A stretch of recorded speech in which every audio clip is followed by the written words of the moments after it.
alarm! To arms! They are here!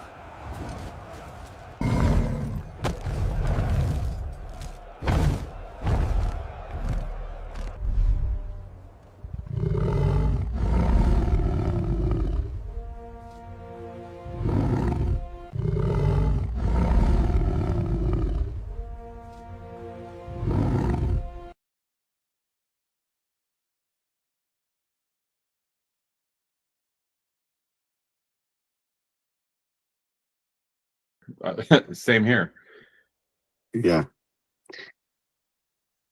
Good evening, and welcome to the Watchmen's Report. I'm Cody Higley, and tonight we're joined by Jason Foreman, Robert Landon, and a very, very, very special guest. He's the America First, Ohio First Republican candidate for governor, Mr. Casey Putsch. Casey, welcome to the Watchmen's Report. Howdy, guys. Honored to be here. Yeah, you've been a very busy man by the looks of things. By the looks of the bags under my eyes. No. By the looks of Rumble and YouTube and Facebook, you're really hitting the pavement, and that's exactly what you have to do in order to get out there in front of the folks. So, how's it going so far? Incredible. You got to take a big leap of faith. I mean, this is insanely dangerous. But there comes a point where you've got to stand up, speak out, and, hold back the tide. But what's amazing is, like 3 days into it, I'm getting national hit pieces with like Laura Loomer trying to attack me. And so I just trolled her. And that was the moment where like the people of Ohio and the world were like, this is our man. We hate Vivek. And so things really just started rolling from there. I'll be honest, there's a lot of fun moments. There's a lot of really rewarding moments in connecting with people. We've just started doing actual in public rallies and such in the last couple weeks. Those have been going tremendously. Full disclosure, the second event we did, I was disappointed with the effort that we put in advertising, and frankly didn't think we did a very good job. We were just so busy with making every piece of this puzzle happen. And I remember being there talking to a friend of mine. I'm thinking, there's no one's going to show up to this. We're going to have to do like an impromptu thing. And I was turning around, I was talking to him, and I swear 5 minutes I turned back around, there was 150 people in the room, and I went, oh, wow. So it's rewarding to see that people feel the way that you do, and that the leap of faith was warranted. Yeah, I mean, and I think from the looks of things, if you look at the comment section of any Ohio-based political post that's talking about the gubernatorial race, the Republican primary, there's a lot of support. And if nothing else, I think that people, they want a choice. Yeah. Doesn't necessarily mean that you have to support one person or the other, but there should be a race, there should be a primary. And I think that the endorsement by the GOP was very much premature. Would you agree with that? Well, 100%. People are looking at this with Vivek being astroturfed in more than a year before the primary, to a huge extent being like the Democrats trying to corn Kamala out of nowhere. Nobody liked that, and nobody likes what's going on with Vivek. It's just that they did it so early that people that are proud conservatives are like, I guess, really? We have to do this? And, he's been out there so long that the cracks in his facade, I think, have shown. And he's been out there long enough that he hasn't been able to camouflage his contempt for American people and their heritage well either. So the meme, Franklin has had enough of Vivek Ramaswamy, seems to have new meaning. Yeah, and I think that that's a very good point. I want to talk about heritage because, unfortunately, many Americans have no concept of their history, not only at a national level or a state level, but their own individual families. And I think that that's in large part been a deliberate effort by the institutions of power to make people ignorant, or if they are aware, they have disdain for their heritage. And this country was built out of the wilderness by people who were very accomplished, and we should be very proud of what they accomplished, building civilization where none existed. Mhm. And at one point in time, giving us the greatest nation ever known to the history of mankind. So I want to talk a little bit about you in your early history, Casey. Now I got to call you. I was almost going to do the introduction as Charles Clayton Cameron Putsch, otherwise known as Casey. So tell us. So you were born in Westlake in 1981. When did you switch to being called? You didn't like Charles, I know, and I want you to tell me about the origin of that 3C first moniker. Was it? I know it was what your grandfather and your father were Charles, and then Clayton was your war hero grandfather. Tell us about that. Well, you're right. My real full name is Charles Clayton Cameron Putsch, which is a tongue twister. Why so many names? I don't know. My mother liked history and all the names, and they couldn't decide. Maybe. Yeah, there's a lot of Charleses going back on the male side of my family, back to Bavaria. And Clay, or Clayton, is my grandfather, whose folded flag is behind me. And then Cameron, well, we've got a cousin, person of family named Cam. He commanded a ship in the Navy. And my mother said she didn't want Cameron to be my first name because people would call me Cam, and it sounds like a car part. Funny considering. So that was that. And Casey, gosh, there's a story about when I was maybe like 2. I was on the sidewalk, and then I'm like, I don't know, I was like, I'm Kiki. And then I think it may have stuck in terms of a nickname from when I was a small child. So yeah, I've gone by Casey since probably I was 3, honestly, or 2. So that's that. So, when you file, you put in your real name, but you do a petition and stuff for your lifelong nickname of Casey. That's just that. Yeah. Well, sometimes it's nice to have that freedom. Here on the right side of the political spectrum, we generally promote freedom. So why shouldn't you have a little bit of a say in what you call yourself, right? Well, I didn't have any say when I was 3 years old. I don't know, man. If parents would have called me Charles, that would have worked. My dad went by Chuck, but I've always gone by Casey since before I ever thought about repercussions or just considerations of things like that. So that's what you got. Now, I love that M1 Garand on the wall. Yeah. So that was Clayton Barfield's M1 Garand, right? Yeah. To be perfectly honest, that M1 is one that I bought. It was issued at the same month and year my grandfather's was, and I just always associate with him because last time we ever went shooting together, we were shooting that. So of course that's his folded flag. He and my grandmother reside in Dayton National, and those are some of his medals and such down below. But I thought it fitting to hang it up there, with him as well. Look at it. Good reminder, It's a very nice display. And I'll encourage people, there's a really good video, a very heartwarming video that you did as a tribute with the last ride with your grandfather. An American hero, fought at Okinawa, was wounded, earned a Bronze Star. Would you say, was he the most influential person in your life, like personally? Or there's obviously a number of people that make us who we are, but well, all the people in my family, the older people, obviously my mother and father, my grandparents hugely on my mom's side. And the rest of the family members growing up, my grandfather's brother, still around, Jim, amazing guy.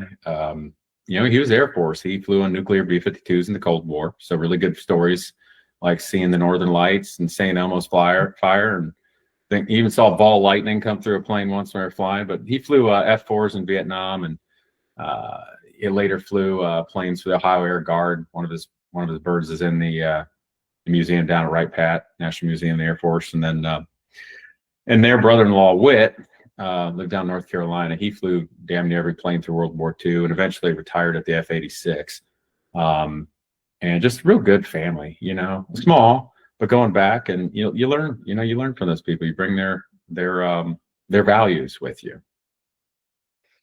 Yeah, I mean that's quite a pedigree when it comes to military service in this nation's history. And again, so many Americans, so many heritage Americans, and trace their roots all the way back. Many of whom have fought in every conflict that this nation has found itself in, and they're unaware. They just are completely oblivious to what that sacrifice has meant. And when you look at what this nation is or was, that's our inheritance. It's our inheritance of what they fought for, what they built.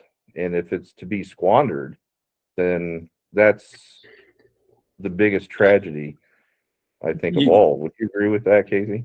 Yeah, you can lose a nation within one generation if you psyop and program well enough. We could do a whole nother show on that because I've been paying real close attention.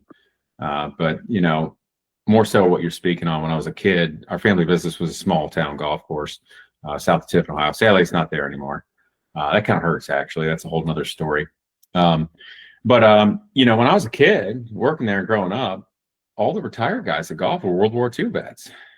And, they'd get a pitcher of beer or a flagon, as they call it. And I'd sit with them and hear stories after after golf. And, had a neighbor, one of the guys that golfed there at the golf course is a neighbor of ours. And I ride my bicycle over his house. I actually had a few neighbors in World War II. I, as a kid, ride my bicycle over, and, one of them was in the Army in Europe, and he taught me how to fly fish and tie flies. Another one that was a, classic old bait caster. He was a B-17 mechanic in England. And then the other neighbor, I go over and I help him garden. And he'd tell me stories. He flew P-38 Lightnings in the Pacific. So, when I was growing up, these are the old guys I hung out with that'd be mentors, because, that was just life in a small town, growing up and working and caring. But, I think when these people that you grow up with, you care and you work, you live vicariously. They pass down their stories and their stripes and their hopes and their dreams, and you see them and, their families and their wives maybe passed away, and or when they're older, and as you grow, you see more and more of those people you looked up to when you're young pass away, and eventually you get to a point in life where you realize damn near everybody you care about or you thought a lot of are gone, and then you see all the things going on they warned you about, and then you got to decide. You going to sit there and watch it all burn like a coward, or you going to do something about it? I decided to do something about it. All it takes for tyranny to prevail is for good men to do nothing. And you have to carry the torch of the prior generations. And I love those memes. I'm sure you might have seen some where the guys are storming the beaches of Normandy, and then they have a comparison with like what's going on today with this LGBTQ madness, or you name it, communist protests and stuff, and they say, was it worth it, Henry? Was it worth it?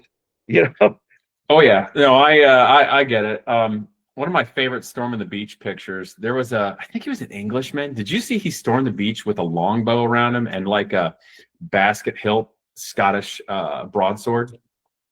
I didn't see that one.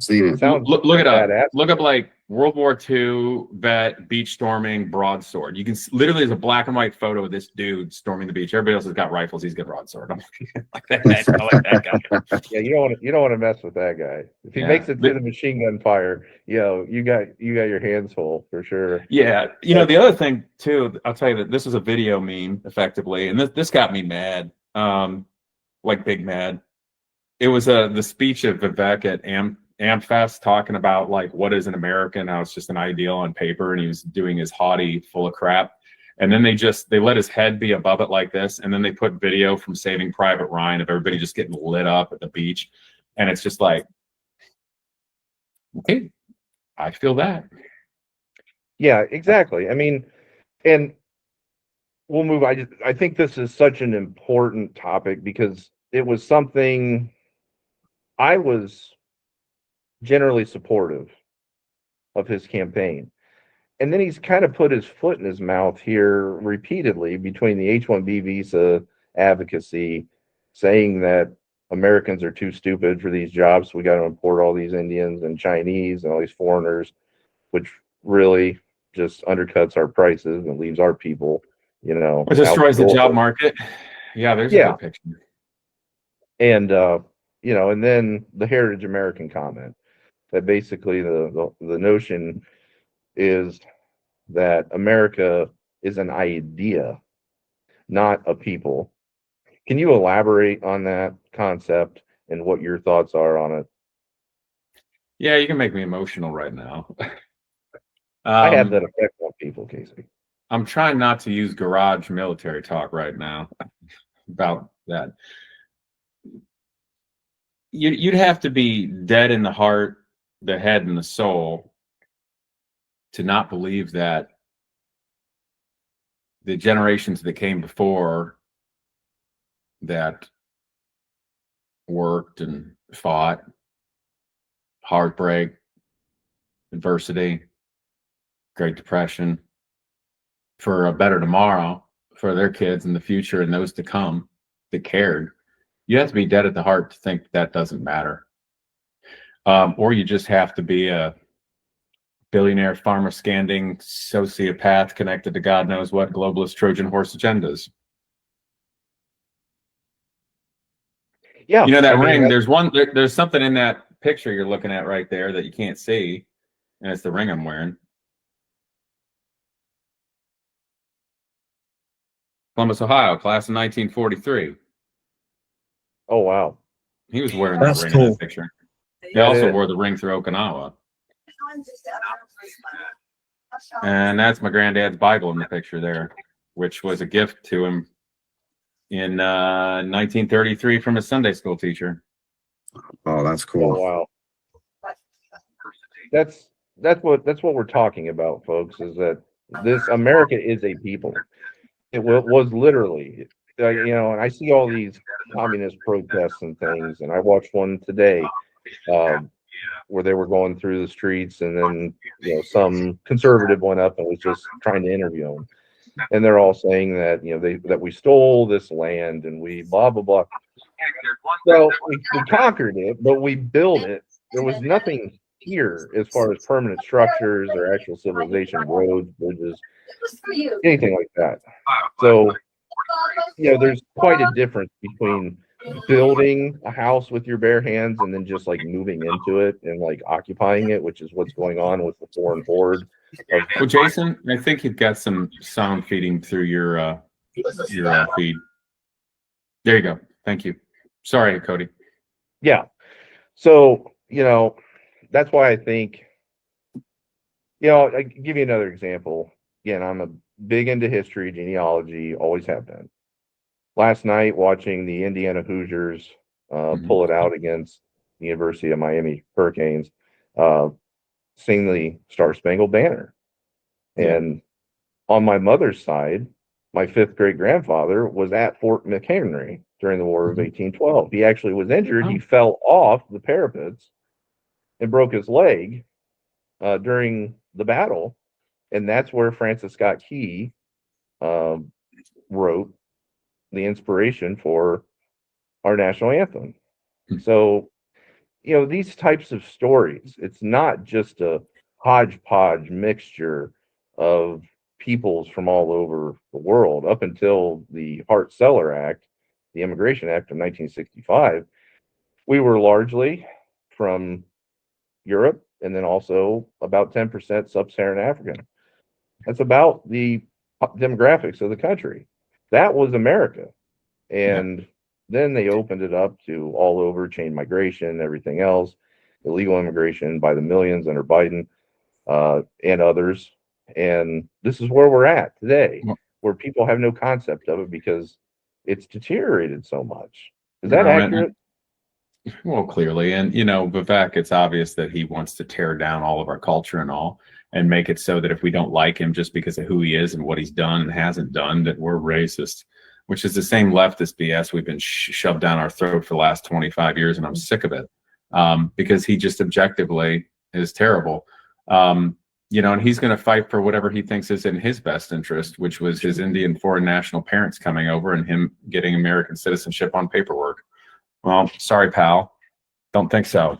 You can have the same rights of being here as an American, but when it comes down to you telling us what an American is, or condescending, or pretending that you should be in any kind of leadership role when you've done nothing for the people of Ohio, you can sit down and shut up. Yeah, very, very strong word there. So I got stronger, but I'm being nice.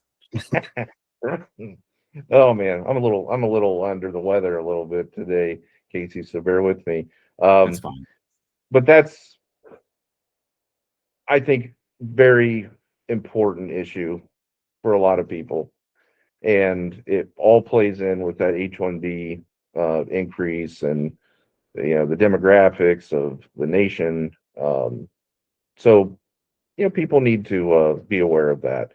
Now, you said that so you're born in Westlake, grew up in Seneca County in Tiffin, graduated from Tiffin Columbian High School. You were an excellent golfer. Your father was. I was okay, barely. Oh, I saw you were a medalist a couple. Yeah, but it's small town. I had more fun on the golf course wanting to go fishing and ride my go-kart, fly a rope and airplane. So I was average at best golfer. Hey, hell of a lot better than I am, I'll tell you that much.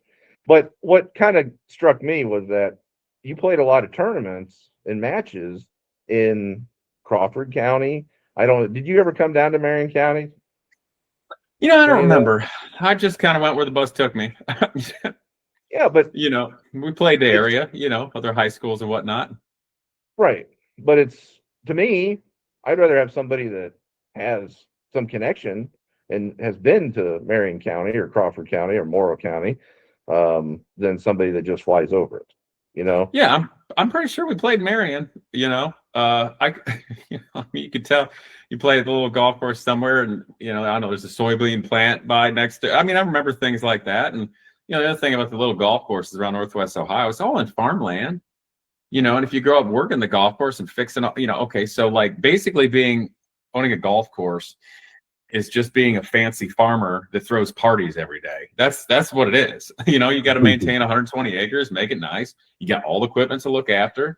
You got everything going on. So yeah, I mean, I played around when I was a kid. We played other high schools, just being an American kid. And you know what? On the TV with the antenna out in the country, I watched Saved by the Bell too. Yeah, and I think that having that connection, and you also, when you got into racing and things like that, and you did a lot of stuff over at Mid Ohio and Lexington, it's a little bit different than people that might live in a big city in Ohio and then they move away to an even bigger city on the East Coast. And then that small business running that golf course, I mean, you look around here, I mean, Robert, Jason, how many golf courses in our area have been plowed over that we grew up with? Quite a few in the area. And there's one off of 23. Going down south a little bit. Let's see where it's at. A little bit north. Is that South Upper Sandusky? A little South Upper Sandusky. There's one down there got plowed under. I believe so. And then there was Maradell in Marion County. There was Whetstone in Marion County. There was Pine Lakes in Morrow County, the Galleon Country Club. So a whole bunch, in the 90s, which was a more prosperous era for sure, even though in large part it was kind of fake too, just like much of today is from an economic standpoint. You could still have a culture back then, though. Yeah. Jason, you're going to want to mute your mic again there. There you go. Robert, I'm sorry. No, you're good. I think this is great stuff. What really motivated you, Casey? What's like your top 1-2 things that's really motivating you right now? Because we are at a turning point, as we was talking about earlier. This thing can swing one way or the other. If if the Republican Party doesn't get their grasp on things, I mean, they can really lose big this year with the midterms. So you're running. There's a lot at stake, not just in Ohio, but across the country. Nationally. So, what would you say to that? How do you think things are going to play out? But also, what's your driving motivation right now? Well, at this very moment, the driving motivation, it's the war that has to be fought. I've had people criticize me and give me suggestions within the land of Republicanness. I've always been a Republican, voted that way since late '90s. It just seemed that's where the values were, conservative values. And nowadays, looking at it, even though there's a lot that is worthy of critique in the Republican Party, I still think that's where the base core good values are, that is the best base to be able to, build a community and a family and a future and hold on to that. And basically those same values that built America and let it and Ohio become, the great society and nation that it is, to the point where now everybody wants to take advantage and rob it. So I've had some people criticize me because they're like, well, if you don't win the primary and it's Vivek, you're going to support Vivek, right? And I'm like, he's a globalist Trojan horse. There's nothing about this man that's conservative or American in value. And even if you put a gun to my head, I'm not going to support him. I won't. They made a horrific mistake. And this is war. This is a billionaire globalist Trojan horse buying his way in and infiltrating it by saying whatever he wants and studying poli-sci and learning how to talk and say the right things for 20 some years. And, I would rather fight this war politically right now than a kinetic one someday in the future, or be under like global totalitarian tech bro control. So what motivates me is that I was the guy with the contrast that was in enough of a position that I thought to, metaphorically speaking, come in December and like a low altitude under the radar supersonic airstrike that made everybody go, what just happened? Yeah. And have a shot.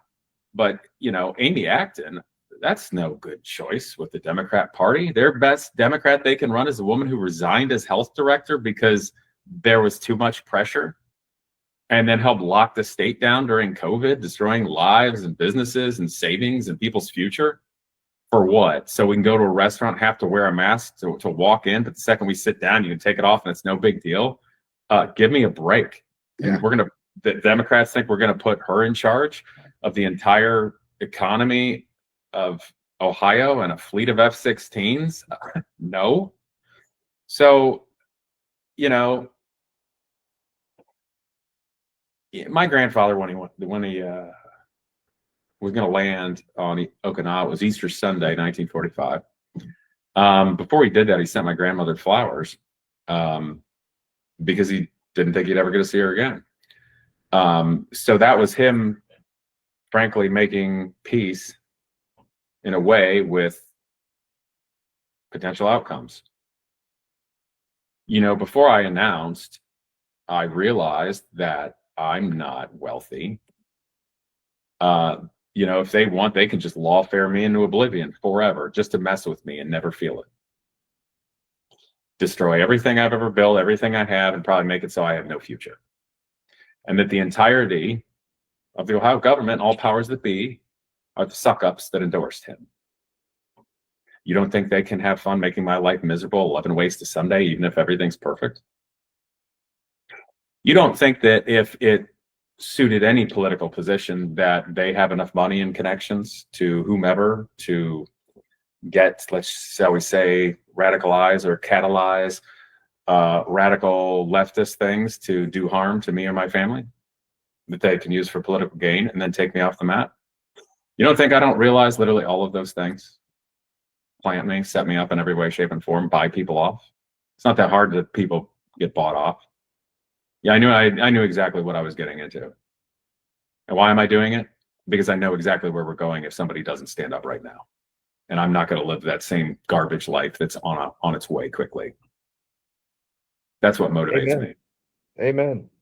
Like I said, you have this huge cultural decline, demographic shift. You have debt piling on itself to the point where it's unfathomable and uncountable. So unless and until no one can afford a home, right? Yeah. Inflation's getting worse. There's sliding data centers in that have tax abatements that provide no product, no money back in. It's a net loss to Ohio, and we all subsidize the cost through rising electricity bills. And then these idiot politicians say it's a prestige project, so tech bros can profit and have that while they take advantage of the entire state and the people. Oh, and then we're going to just help facilitate H-1B visas so we can sell out all of the native workforce in Ohio that went to school, went in debt, got good grades, and are brilliant, from the state that literally brought us bicycle mechanics that made wind tunnels over a century ago and tested airfoils to do powered flight. Oh, because we don't have smart enough people in Ohio. We need a full conduit of unlimited Indian foreign labor that's cheap, while creating competition that's not fair to the people here for no good reason, and destroying the job market, lowering all the salaries in turn so big corporations can profit hundreds of millions of dollars more on the short term while selling out all of our people and ruining our lives even more for the future. Exactly. And this is coming from somebody, you talk about the quality of our youth, our native born youth. For those of you who may not know, and we'll obviously have Casey elaborate on that, he's a founder of the Genius Garage, which was basically a nonprofit that brought together kids and college students to work on a lot of these engineering products and things. I'll obviously let Casey elaborate on that. Also built the Omega car as an alternative, an affordable, fuel efficient, environmentally friendly, went from 0 to 60 in, what was it, 5 seconds or something like that? Got 4.61 on, yeah, it was 4.61 seconds on 12-year-old Prius tires. Yeah. So there's a really good video, an interview with Casey on Tucker Carlson's network on YouTube. One of the most popular episodes of Tucker Carlson, who again is huge nationally, internationally. I think it got 1.1 million views on YouTube alone. Yeah, some of the shorts were really viewed. In fact, I've got the most viewed video on Tucker Carlson Network total, and it's still climbing. And I think that my short on Tucker Carlson's channel is like number 3 of all time, behind Putin and Cassini spacecraft related things. So yeah, I mean, it was relevant enough. People were interested. Yeah, that's huge. But I would encourage everybody, and we'll put the link to that video in the comments so you can check that out. And very good interview, goes on about the development, how the regulatory system, the bureaucratic system in the United States, the car industry, basically kind of shunned it because it was a very, very viable, affordable option that used a turbo diesel engine. So check it out. Definitely, we'll put that in the comments. But talk a little bit more about your experiences with the youth and in regard to Genius Garage, or just quality of the minds among the young kids. Quality of the minds and the drive and determination, work ethic, values, I think is as good as it's always been. You know, we just don't cultivate it anymore in our modern society. We don't let people rise to the occasion. We don't let young men be young men. We don't let young women be young women. You know, oh, let's get women involved with STEM. We should do that. Are you serious? You ever gone to an engineering class? It's like, what, 1-2% that are women? Why? Just let people do what they want to do. You know, why don't you let men work on stuff? You're going to shove them all into college prep when some guys literally want to weld and machine? I would have rather have done that when I was in high school than college prep. It would have served me better. They still want to work. And I've seen that for 11 years in Genius Garage. And the Genius Garage is the 501c3 nonprofit I've done. Yeah, there's the Omega car. But with Genius Garage, I've done that because I hated my college experience. We had no good mentors or role models. I had no good facilitation into the job world. And I struggled for a decade building my shop, little race shop, looking after, you know, ex-professional level race cars, vintage cars for people. And on the side, I built that car. And I kind of had a moment one day when I was in my, I'm thinking late 20s in a race car. I was actually at Watkins Glen. And sometimes when you're racing or driving, you get these kind of deep down subconscious thoughts that pop through. And this one was, I'm like, what am I doing? I'm hundreds of miles away from home, driving this race car, and it's cool and all and fun, but this doesn't really mean anything. And so that stuck with me. And then years later, I was mentoring some students, some engineering students at Ohio State with fabrication, because respectfully to the engineers, they couldn't fabricate their way out of a wet paper bag in terms of practical engineering. And they're building an electric motorcycle to run at the Isle of Man. But anyway, I was sitting in my shop one day and I thought, if I'm going to be involved with cars and airplanes anyway, why don't I just do it in a way that matters, And that was the idea that Board Genius Garage. Let's see, that's a good picture. That's a good one. That's back from Columbus Dispatch. Gosh, that was what, 2013, 14? Yeah, there's balding white guy me in the black polo, and then that's Tico right next to me to the right. He's looking after the small block Chevy dry sump engine, and then Austin to the left, and let's see, that's Mahesh in the foreground on the left, and then all the way on the right in the foreground is Shreyas, and my brain's escaping me. The young man in the red shirt on the right. Oh, he was great fun. I'm trying to remember his name right now. It's been a minute. It's been 12 years ago. Yeah, I just wanted to help people out, man. That first year at Genius Garage was the most brutal year of my life. I couldn't afford to do that. I had my whole kind of net worth and everything in it, and I didn't get paid. And after the first year, I'm like, well, I can't do that again. But there were some nice people that donated enough, not enough to make my life easy, but enough for me to be silly and keep going. So that's where it all started. But a lot of amazing good jobs came out of that. The young man in the blue shirt there, Austin, I remember we're at Indy Motor Speedway. He bought a little model car from the souvenirs. It was his dream car. And I think it was maybe a year or two ago, I bought this. I got a really good deal on a Porsche 911. It was purple. It was a slope nose. And really good deal, like the last smoking deal on one. And he's I think he's working at GM as a test engineer. Anyway, I mean, this has been over 10 years ago, so he's well in his career now. And he was looking for a 911, and he was looking at ones that were kind of junk. And I'm like, dude, you know what? You got to be a big boy. It's on you. But if you want the car, you can just have my deal. You can have it for exactly that amount. It's your deal if you want it. And so that was pretty neat that not only did I get to mentor him and help him on his career path and all, and his whole family are big fans of what we did, but I also got to help him find his dream car well on the way. So there's just a lot of neat stories like that over the years, just helping out people because I wanted to give them a shot. It's a pretty fulfilling mission, I would think, to mentor all these minds and to see them succeed, and through that nonprofit, through your hard work and your mentorship. And like we were talking before, all these old timers, you with the fellas there that would come into the clubhouse, the old World War II guys. I had a very similar situation growing up. I used to interview and record and World War II veterans. I've got a whole bunch of cassettes of those interviews from when I was 10, 11, 12 years old, when they were all still around. Yeah. And just wanted to document their history. I've always been passionate about history. Yeah. And, certain relationships like that, certain experiences can really touch your life as a kid or a teenager or a college student and have a huge impact. So having somebody that has really made it a mission in their life to impact people here in the state of Ohio is quite remarkable. So thank you. Kudos to you. I appreciate it. Here's another fun article. So the Batmobile, the turbine one. So I had built that car. Oh, that was a while ago. When the heck did I build that thing? I think I built that thing in like 2011.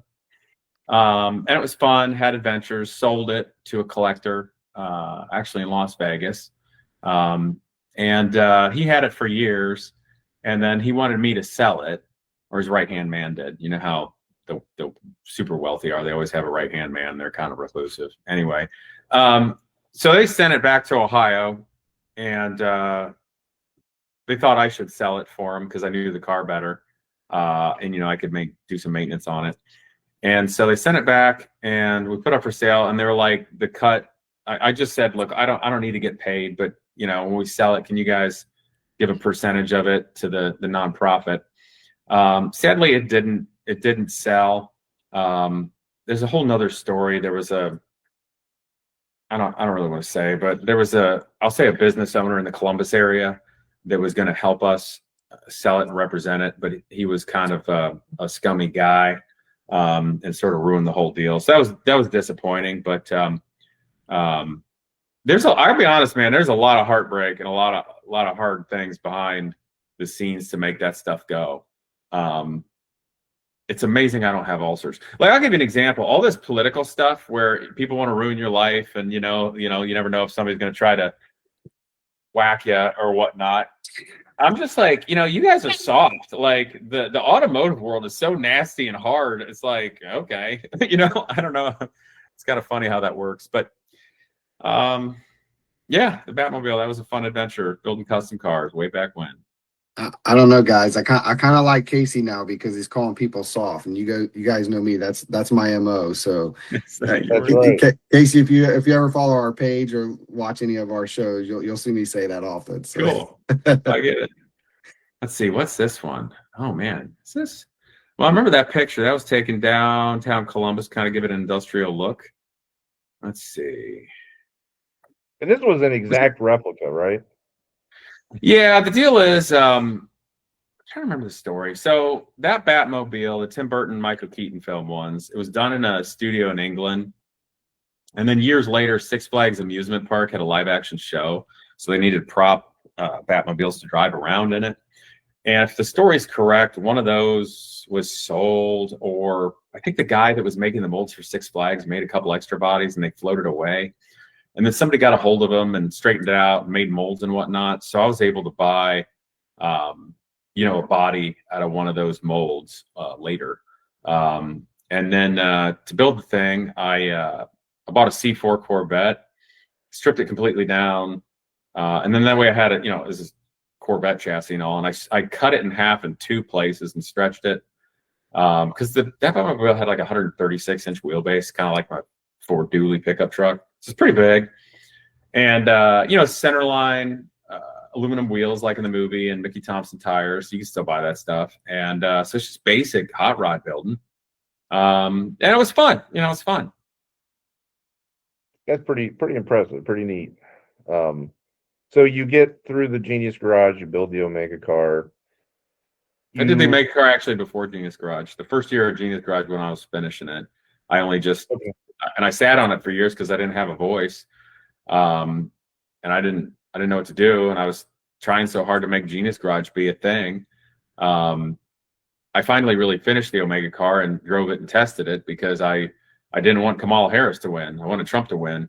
I thought the electric vehicle mandates were absurd and destroying innovation. And I hated where the country was going under the Biden administration. So I'm like, I got to get the numbers and speak out and, kind of risk it and support Trump to get in. So yeah, I sat on the Omega car that long. That's why I said I had 12-year-old Prius tires on it, because I built that thing back in like 2012. Now let's talk about, because you're getting hammered by Loomer and people like that. That was nothing. That was easy. That was fun. Right, that's her job to hammer people. What are your opinions on Trump? And before you answer, I got to say, I was a supporter from when he went down the escalator. I actually went to one of his very first conventions. I stood on the stage behind him. I shook the man's hand. I had a conversation with him. So I'm 100% America First. Now, America First is not embodied in one man, in my opinion. Correct. America First, if you want to talk about something being an idea, it's America First. And I support Trump to the extent that he is America First. Mm-hmm. But it's okay to be critical on things that are not. And that's just the reality of it. So what is your statement on President Trump right now, January 20th, 2026? How do I feel him at this exact moment in time, or how did I feel about him since he ran? And what did I want to critique? I'd say exact moment in time, but you do whatever you want, Casey. I'll start with the exact moment in time, then I'll give you a brief synopsis. I mean, he is the president of our great nation. He's the representative of it. He is the leader of all of our military, and I support him, period. I don't mean that as a platitude. I do. But I watch. And there's been some things that I don't like because I think objectively, they're not in our best interest. Rolling back, you're darn right I voted for him in 2016. Heck yeah. In fact, I remember seeing something a few years before that where I was kind of thinking of running or there's something. I'm like, I think this is our guy. And Biden getting in, that was absurd. I had a horrible gut feeling there was something deeply wrong. I voted for Trump then too. And of course I voted for him this time around. Heck, I made the video on my channel, a whole feature-length video with my Omega car, putting that on the line because I wanted him to win. Donated campaign, all that jazz, proudly behind it. The places where I've been harshly critical as a car guy normie before I ran for office and over this year stemmed from Epstein files. That pissed me off. I don't like being gaslit when you did this the whole way and we know we're being lied to. That was bad. That was just bad across the board, handled badly. The unregulated AI for 10 years, slipping that into the big, beautiful bill. Game over. You don't need 10 years for the tech bro to have untold computing power that will absolutely overshadow any power of the United States government. And if you stop to think about it for even just a moment, it's like, wait a minute, why would he do that and have that level of power that hypothetically, what happens if a Democrat gets in 4 years or whatnot? Unless it's not going to matter who's in office anymore because it's that much power. So what does he actually think that is? Who's advising him? What does he know? What does he not know? I don't really care because unregulated AI, where no state can push back in any way, is game over. And the other thing, I'm going to be flat out honest with you. I don't like seeing tens of thousands of innocent women and children being killed in a far-off land with American taxpayer dollars and weapons for what looks like no good reason at all. And that kind of pisses me off. Yeah. Kind of pisses me off a lot. Yeah. And the other thing I don't like is it's pretty obvious there's a hell of a lot of foreign influence in the United States government. I don't really like that either. I don't think that's in our best interest. And as a normie this summer's car guy, I had some choice things to say. And that's the story, guys. I think that it's, we're either America first or we're not. And if you objective, not subjective. Right. If you do the bidding of any foreign nation, I mean, personally, I would say, nope, we're turning off the spigot. We're already way too much in debt. We're not going to be engaging in all this military intervention. I mean, that's what we were promised. That's it. That's what we were promised. No new wars. And, Ukraine, Israel, Gaza, you name it. So people on the conservative right side of the political spectrum. These are valid discussions. It doesn't have to be a monolith. And I think that people just have to realize that like you're not betraying anyone. Like you're just saying, hey, this is actually America first.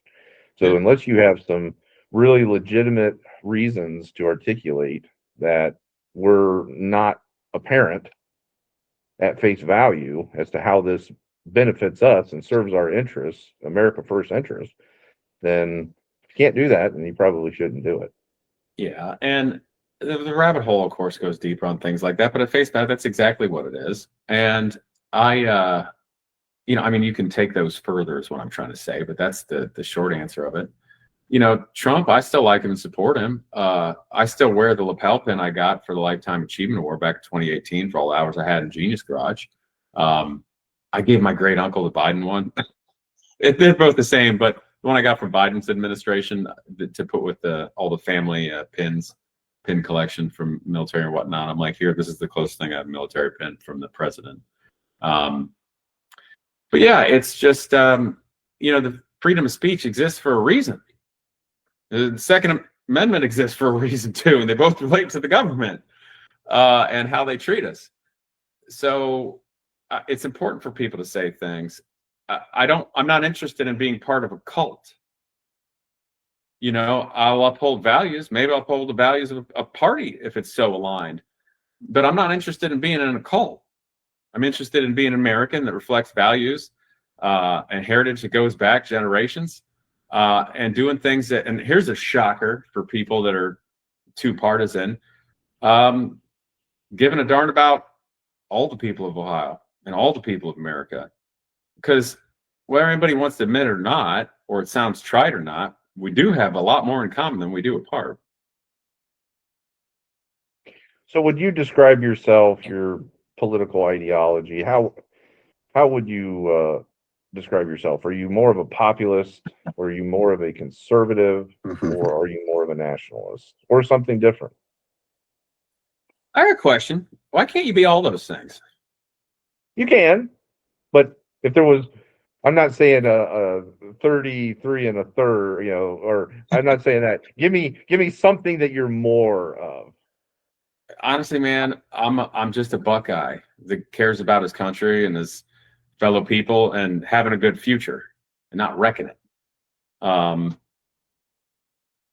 People love to put labels on others, but the problem with all the labels are all they're doing is trying to corral us. And I feel like we're wild animals being corralled to be taken out by somebody else.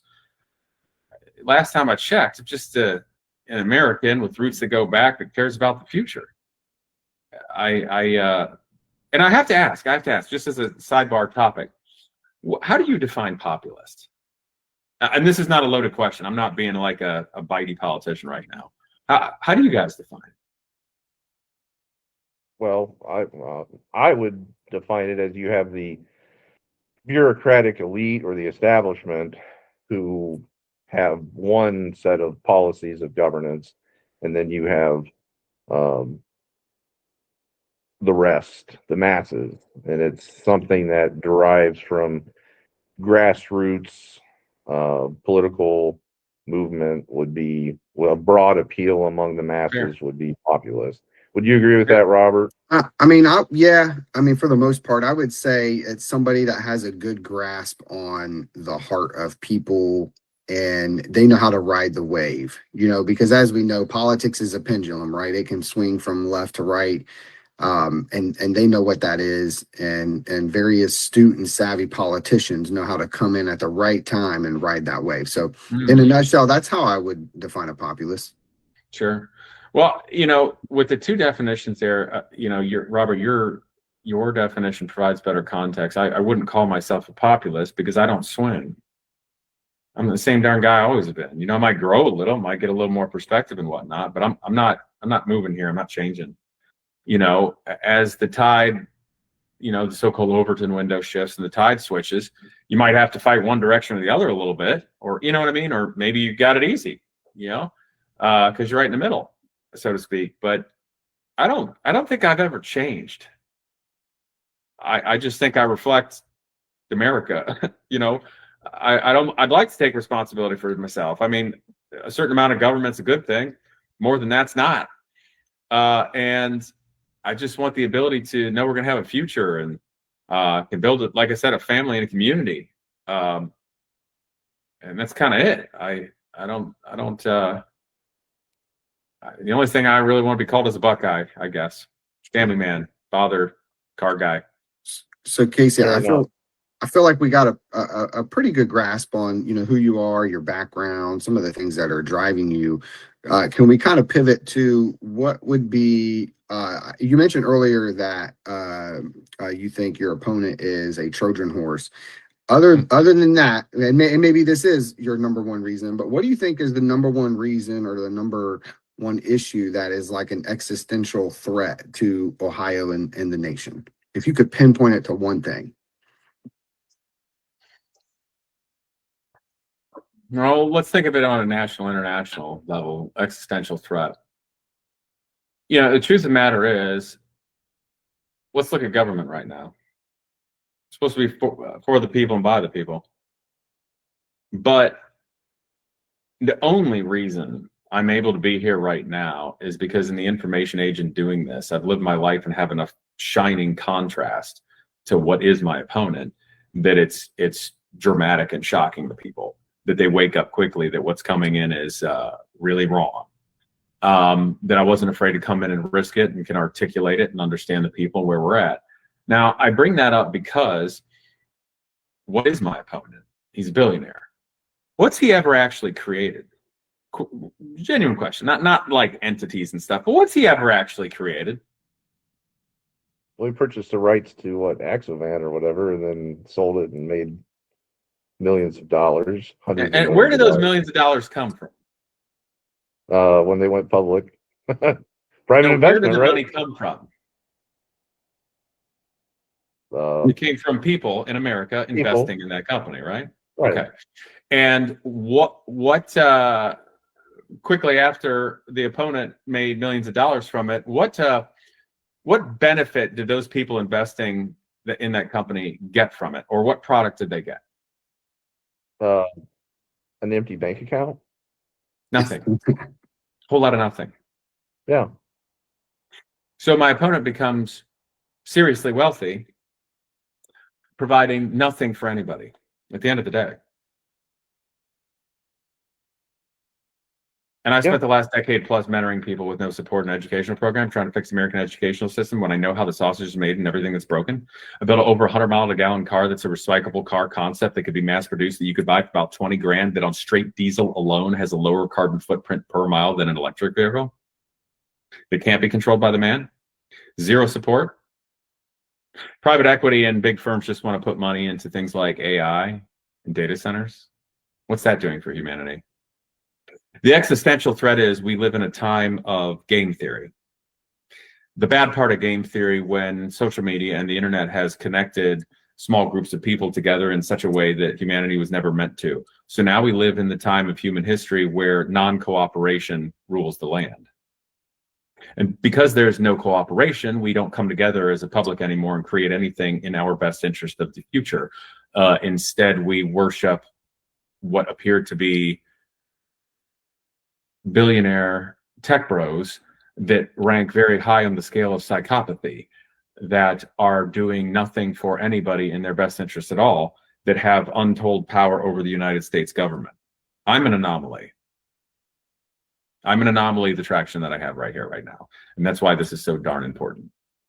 I really like that answer because you really kind of segued into my next thing, which was circling back to when you was talking about lawfare earlier.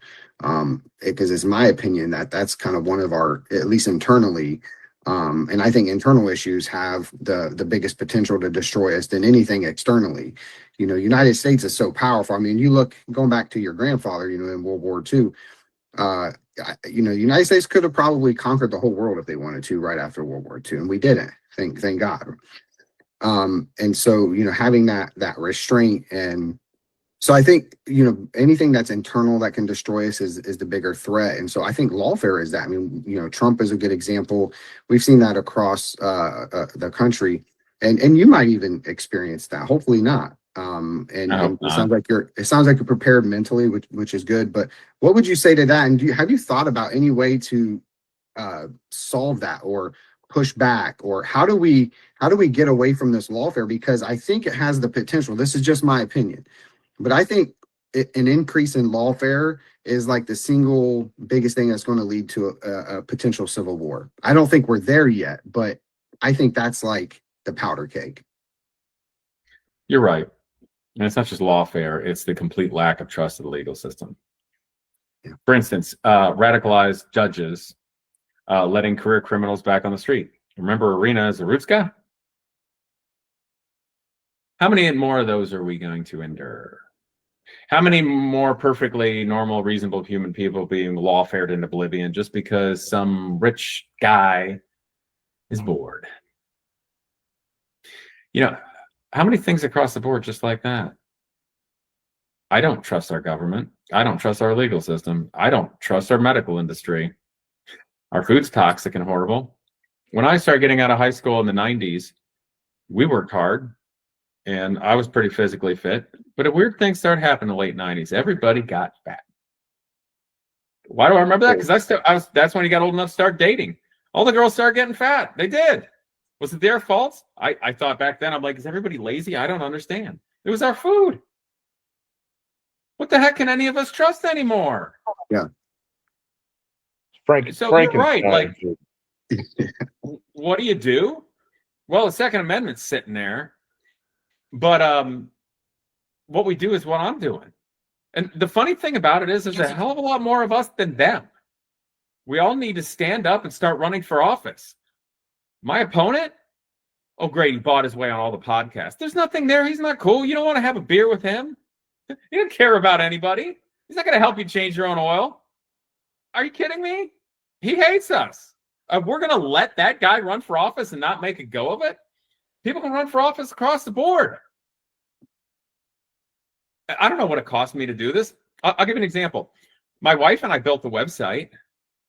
You know, I had a couple other friends of mine that were connected enough people to get everything set up. I think, I don't know, maybe it was $100 or something to file. We had a plan. You make the bank account, you do it. But I'm a pretty normal guy. I've got some nice sports cars, but I'm not independently wealthy. We don't own our home outright. The only reason we have a home is because we were lucky enough we were renting up until 2020. And one day I told my wife, I'm like, what are we doing? Where do we think we're going to go? This is where we live. I said, we're either going to stay here. We can't afford to move back down to Columbus. It's gotten too expensive. We're probably not going to move to St. Louis with your parents. They're going to move. We like it. We don't have any connections there, but we're going to stay here. We probably ought to start looking at houses. And we did. And I got real depressed because we couldn't afford anything. And the house I'm in now, we came to as the last one. My wife didn't even get out of the car. Grass was a foot tall. The roof looked like crap. Front stairs were falling down. The trees were dead.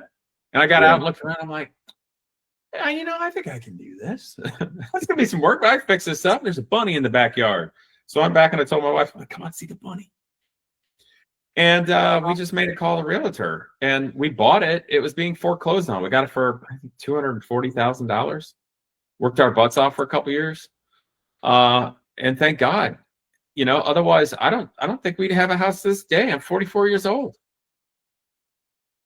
We're all being wrecked. I mean, I've said this a few times, but you all seen the first Star Wars movie, you know, where they escape and they shoot down the garbage chute and end up in the garbage compactor and the walls are closing in. When I look around economically in society, you know, societally, that's the way it feels. The walls are closing in. What has the government done? One thing that actually makes our life better. Just get out of the way. Just get out of the damn way. How much more we got left before we don't have anything left? Where's the point of no return for everybody? It's getting there. Unregulated AI. Oh, we got some billionaire high on the psychopathy scale people that doesn't care about anybody, won't do anything for anybody. That'll say things like, oh, if AI takes away your job, probably wasn't a very good job anyway. Yeah. They to decide what a job is when we're the ones actually in society and having community and bettering our man. Yeah, of course they don't care about people if they can get rid of, 50% of us. Because that's the other thing. If you get rid of 40, 50% of white collar jobs like that over the course of a year, how does that not trigger a Great Depression? Oh, it's going to be huge. In modern times where people can't even turn wrench? Well, that's what always got me is when they would interview. This was 5 years ago, 7 years ago, when they were first starting to talk about artificial intelligence. Mm-hmm. People like Elon Musk did his famous interview with Joe Rogan that had millions of views, and not so much Elon, but a lot of the commentary was that AI is going to fundamentally change civilization, going to replace so many human tasks, jobs, and they would be asked inevitably pose the question, well, what happens with us if we all do not have jobs? They say, well, it's going to be a new renaissance. So you're going to have leisure time to study new things and to invent new things and whatnot. And I'm thinking, wait a minute. So you think all these powerful elite are going to want to just have 80% of the global population just sitting around on their asses? I don't think so. It's Bill Gates is working on a genetically modified corn that helps sterilize the population. Is that right? All kinds. Is that right? And you look at our fertility rates. You talk about our Frankenstein foods and everything. Look at the fertility rates in the state of Ohio. You all ready to John Galt this thing? Yeah, right. It is. We're at that level. I know. So it's something very concerning. In case I know you have another show to do here. I think at what, 9 o'clock. Got a little bit of time. Yeah. And my wife got dinner, but I got some time for you. So I got at least 20 minutes I'll make. So hit me with whatever you got, baby. All right. Big topic. I know I've seen that you have signed the petition to axe the property taxes. That's a grassroots movement. You want to talk about a populist grassroots movement? That is a grassroots movement. It's a citizen-driven initiative to try to get that, because people are being taxed out of their homes. We have seen property taxes in this state skyrocket. I mean, over 100% in the last 10 years. Morrow County, when they did their every 6 years, they do their big reassessment. In 1 year, it went up 39% on average. And it's across the state that way. So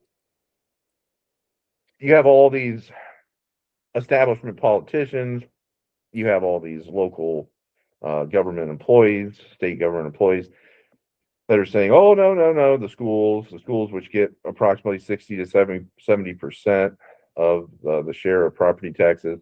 The thing is, it needs fundamental reform across the board with a major focus on spending. What are your thoughts on this topic? I mean, we've doubled the state budget, with most of that being welfare spending. And if you look back historically, when they implemented the state income tax in 1972, they doubled the budget from 71 to 72. So your income tax is pretty much going to fund the welfare state. So that's all when this whole system kind of started. So Casey, what are your thoughts on the property tax? Do you think it's going to be successful? And what would you like to see as a replacement? Well, the biggest purpose of doing it, the root is it puts power away from the government and back to the people, and it forces fiscal accountability and responsibility in the government. Because if you take away that tax, that means the public is going to have to vote on where funding comes from. And so by removing that, the reason the government cries and cites things like schools and police and fire, which can be funded, will be all right. The reason they cry is because getting rid of the tax and giving the power back to the people is against the rule number one of government. Rule number one of government is get more power and money and grow, which is converse to the better future of the people. The other trouble is with the majority of funding for schools coming from property tax, there's some constitutional issues even with that. But if you look at, I think in 2024, this funding that went to the schools, like $16.5 billion, the schools. But look at Minnesota as an example, and now Ohio, in terms of the Somali daycare frauds. The Minnesota thing, originally I was hearing like $9 billion and then upwards of 20. And we have darn near the same population here. And a lot of the same stuff going on. With Ohio having the better part of $100 billion like spending over the course of a year, you're telling me if you had somebody that wasn't viciously attacking waste and fraud at the core of how it's basically like cancer that's metastasized in different systems through government, exactly how that's happening, you're telling me we couldn't fund the schools, police, and fire? Oh, I know we can. So yeah, I want to axe the tax on property tax, one, so seniors know they're going to keep their house, because the government just keeps screwing everything up and inflating everything to the moon. And when they're on a fixed income, they work their whole life and done everything right to own their own home, and the government just keeps screwing everything up on purpose, and now seniors are going to get booted out of their home because they did nothing wrong? I don't think so. And I'm being real nice, not using any expletives right now. The other thing about homes is I don't like corporations and private equity companies being able to buy private homes. They got no business doing that. What they do is you buy enough of them, first they outcompete the market because they can spend a little bit more than everybody else can. So it takes away from people getting their first homes. I see it happening. Well, and then when they got a big portfolio of it, they can sell a few back and forth at new record prices and artificially inflate the market. The stupid politicians don't say anything because they think they can bring in more property tax, which they do. And then the homeowners don't really see anything. They're like, this doesn't feel right, but I guess we're worth more money. So yay, let's take out bigger loans against the home. We're being destroyed 11 ways to Sunday. So that's it, guys. Power back to the people. Fiscal responsibility with the government. How am I going to do it? By actually doing it and having a team that cares, and by me not being afraid to piss everybody off and be a target. Fair answer? Fair answer. And again, I think it has to be a fundamental across the board reform. It's absolutely necessary. This age of big government, which we have been really living through for the past 60 years in this country and in this state, it has to be scaled back substantially. We have to go back to small, more responsible government that's good stewards of the taxpayers' hard-earned dollars. We cannot continue down this unsustainable path. Here's the budget comparisons for the state of Ohio, fiscal year 2024, fiscal year 2025, 26, and 27. Ohio does a budget based on a 2 Kind of year. depressing to look at this, isn't it? It's very depressing, especially if you chart it out further back in time to 5 years, 10 years. And you can do that with anything. You can go look at your local county government audits, financial audits. You can look at your city financial audits, and then cross-reference them not only in the overall growth of spending, but also in the hiring increases. And that's across the board. That's what's happening. So they are bringing in money. Jay, pull up the Marion County just to show the Marion County revenue, property tax revenue graph. And, all the while, most of the counties that aren't Delaware or Union County have actually declined in population. So if you look in our area, like Hardin County, Marion County, Wyandotte County, Crawford County, Moore County, there's no justification for My it. God, man. They're bringing in all this money, they're hiring, they're spending more in excess of what they're bringing in a lot of cases, and additional property taxes, but it can't go on this way. It is not sustainable.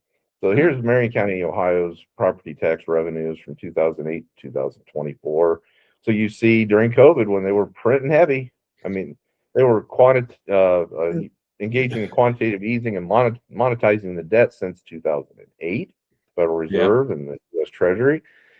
By the way, they went into hyperdrive when COVID happened. And this is what happens. So by the way, this can is why you you're paying go so much. can you go back to the last screen of all the revenues?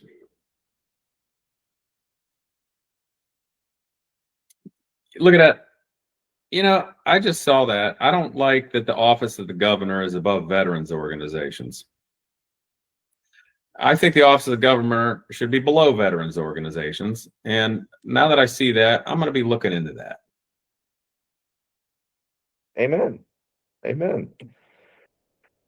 There's a lot of waste. There's a lot of waste. Yeah. And of course, ethics commissions is down the list, right? It's a little joke. Yeah, it really is. There's a lot of money that is there that if it was being responsibly spent, yeah, I know, you could fund the state budget in a sustainable way. But unfortunately, that's not where we're at. That's not where we've been at. And it's not being overly critical.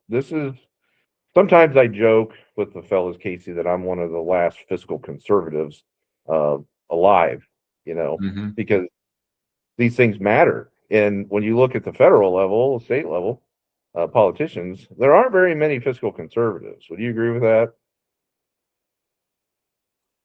Anymore, doesn't seem like it. Right. So we've got that. Do you think they'll be successful? I mean, there's a lot of people that are really passionate about it. Do you think it'll get on the ballot? I'll be honest. The thing I've been focused on the most is my race and winning, so that I can push from that position. And I've been so focused on it, I really haven't thought about it. But I can tell you this: the initiative is tremendous. The amount of signatures they have is unreal. So they're genuinely doing it right, and I admire the people behind it. So if anybody can do it, they can. Yeah, I mean, it takes a lot of work when you don't have big money behind you. A lot of these constitutional amendments, working. ballot initiatives that we've Yeah. seen in the state of Ohio over the last couple of years, that was all funded by big money outside donors and political action committees. So to have something like this that is citizen driven, it's just small scale populist grassroots effort. Yeah. I mean, it's commendable. Yeah, for sure. You know, and Before that's, we go go ahead. ahead. You Go shoot. ahead. You've got some more questions. I was just going to say, since I've been doing this, some things have become so much more clear to me because I see it. You know, some of the things, you know, like when I did the Omega car, you find out everything that's wrong with the automotive industry and energy and politics. When I do Genius Garage, find out everything that's wrong with the American educational system and politics and industry. You know, that's what happens, right? By virtue of running here, I find out everything that's wrong with money and how our government has been all but completely taken over by any large monetary interest, period. The thing that gives me genuine hope is that we have the traction we do, because my existence, not as a person, but as a candidate running, spits in the face of everything that seeks to take over the government and the country and exploit the people for the wrong reasons. So I'm literally giving it everything I have, and I know a lot of other people are too. And I can't know what the future will bring, but I think as we find success, people will find the inspiration, new hope, and frankly, the motivation to also run and frankly take back our government, because at the end of the day, we get the government we deserve. And I know we deserve a lot better than what we have right now. Very true. Very true. Now, Jay, I think I got a message here. You said somebody was asking about H-1B visas, which we already covered earlier in the program. Casey, do you just want to elaborate or restate your position? I think I'm against it, right? I mean, is that? Yeah, I mean, it's not helpful at all. We're just selling out our native people for no reason other than the short-term profits of big corporations and billionaires. Literally, we destroy the job market. We create competition. We're making our own people and our own future be downtrodden, and importing people from a dissimilar culture and countries that literally haven't even been able to build a good sports car. So why do we want these people here? Ruining our future. And I know that sounds silly and kind of ignorant, but let's be honest. If you're going to bring people in, you want the smartest, because they're going to come in and immigrate legally, and they're going to assimilate and be American. But why are we bringing people in from some of the worst countries there are that barely have a functioning society and can't even industrialize? That's not a racial issue. That's observation. It doesn't make sense to me. And that's why I say, if we're going to get people from a country, can it at least be one that's built a decent sports car, or maybe like a aircraft, you know? Right. It's very, very true.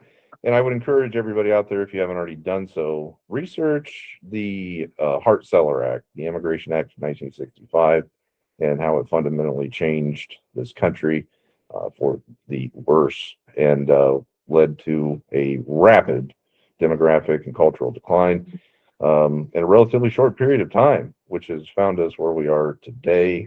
Well, it was up until, I don't know, the 60s, 70s, 80s, the most prolific second language in Ohio was German. And now it's Spanish. And it ain't because of Spain. Right. I mean, and these are it's just historically speaking, culturally speaking, demographically speaking, this is not normal.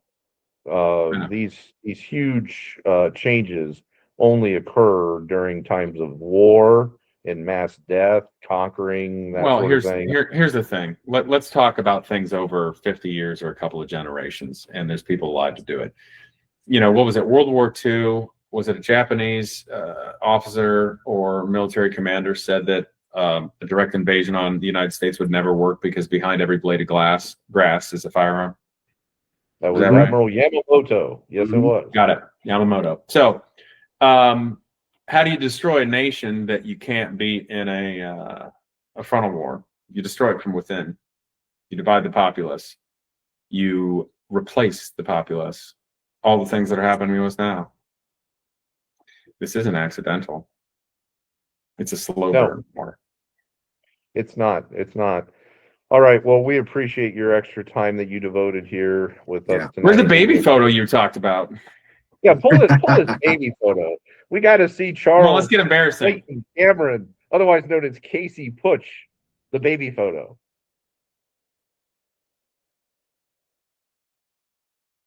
All right. While Jay's searching for that, I gotta ask you one quick rapid fire question. Who's your favorite conservative commentator? Oh, well, that's an old man. I haven't seen that photo in a million years. That's an old. Yeah, look at that. Oh my goodness. I remember that hat in that photo. 1981. There's a picture. I'll bring it up while I'm yapping here. When I was a little boy. This picture was taken right before my first memory. Give me 1 second. So my favorite political commentator. Yeah. Or conservative political commentator. I gotta be honest, in the last number of months, I've kind of I'm over all this. Okay. Now it's just reality for me. I've liked Tucker the most in the last year or so. Even I know I was on a show, so that sounds like a kind of a conflict of interest, but I liked him because he seemed like kind of the more even-keeled one enough in recent years that at least had the cojones to do interviews that nobody else would do. And you got to admire a guy for that. Okay, forget about any controversy. Dude interviewed Putin. Yeah, that's a big deal. I'm like, my man. I mean, that's journalism. At least you did it. No one else did it. And you took major fire for doing it. Yeah. I admire that. Being a commentator is what it is, but I think a lot of Tucker. There's other people out there that I've enjoyed watching from time to time. Some that I maybe don't like as much as I did once in the past, but it is what it is. Let's see. Here's some embarrassing. Here's one of me in the 4th grade. I rescued a baby owl. Oh, cool. Yeah, I got a bust lipper. Oh, I got a busted nose. Kind of got some attitude. That's one. Cool. And then what's that photo from my first memory here? You'll like it because it's kind of military related too. Let's find it here. Come on. But I'm sorry. I think you were asking something else. You're going to say something. So you said Tucker. Okay. Yeah. That's right before my first memory. My first memory was watching the Air Force Thunderbirds take off at full afterburner at Burke Lakefront Airport in Cleveland, Ohio. Oh, wow. Which is kind of cool. Around engines and mechanical things from the very beginning. Yeah. And then there's me before I got to go fly with them a couple years back. So I told you nothing changes with me. Still the same guy I've always been. Yeah. Well, very cool. Well, we've had a fantastic discussion here, and it could go on and on. There's so much when you're talking about current events in the state of Ohio or nationally, especially when you throw in cultural issues. This could be a series of discussions, and hopefully you'll join us again, Casey, here on the Watchmen's Report, because I would love to have you on again to elaborate, maybe target on specific issues that are relevant to the folks. Yeah, and I appreciate it. I admire you guys digging in and finding stuff and having good questions and having the conversation we've had because it's real. And I didn't know what you were going to do, so that's good for me being a candidate for you to be able to ask and dig. And I also think it's important that we were able to have a conversation because when you do the types of media where they just rapid hit fire and gotcha stuff, honestly, I don't actually think that's very constructive for society because we're not really learning anything or getting to know people. So I think that's just a silly game of the war. So anyway, thanks for the opportunity, guys. And where can people find more information about you and your campaign? Yeah, go to putsch4ohio.com. It's spelled Putsch. Of course, you can find me as Casey the Car Guy on YouTube, Casey Putsch on Instagram, X, and all that jazz. Yeah, my plan was never to be a politician and perfectly construct my life to be a certain way. I just wanted to build cars and a business and watches and help out young people in education. So what you see is what you get. Well, check it out, folks, and Jason will have it in the comments section, links to his campaign website. So definitely visit that. And if you have any additional questions, I'm sure that if you reach out to the campaign, they'll gladly respond or direct you to the one of many functions that are scheduled in the state of Ohio. So once again, Casey, thank you so much for joining us here on the Watchmen Good. Report.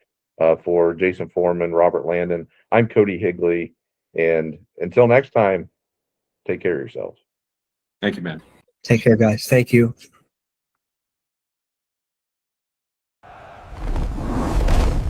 Sound the alarm! To arms! They are here!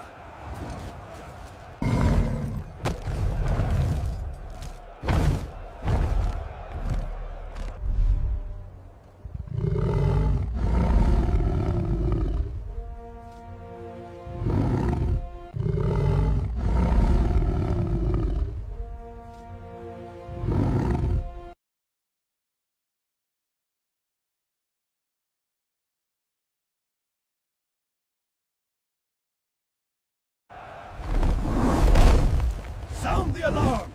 To arms! They are here!